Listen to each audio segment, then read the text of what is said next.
அன்பு மக்கள் அனைவருக்கும் வணக்கம்ங்க. நேற்று நான் ஒரு பதிவு கொடுத்துருந்தேன் இல்லைங்களா, இதில் இந்த கொடி ரோஸ் நல்லா பெரிய பெரிய கிளைகள் உருவாகும் அப்படின்னு நான் சொல்லியிருந்தேன்.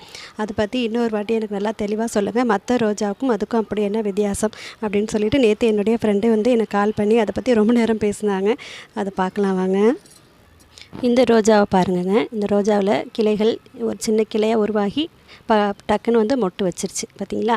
அதே மாதிரி தானே இந்த கிளையிலையும் இருக்குது. ஆனால் இந்த கொடி ரோஸில் பாருங்கள், ஒரு கிளைகள் இந்த இடத்துல ஸ்டார்ட் ஆகுதுங்களா. அதை அப்படியே பார்த்துட்டே வாங்க.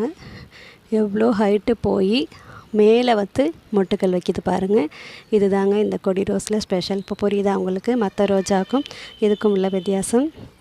இது மட்டும் இல்லைங்க, பன்னீர் ரோஸ் வெரைட்டி எல்லாமே இது மாதிரி தாங்க நல்லா ஹைட்டாக போய் நல்லா பெரிய பெரிய அளவில் அதோடைய வளர்ச்சி இருக்கும். ஹைட்டாக வளர்ந்த மொட்டுக்கள் நிறையா வைக்கும்.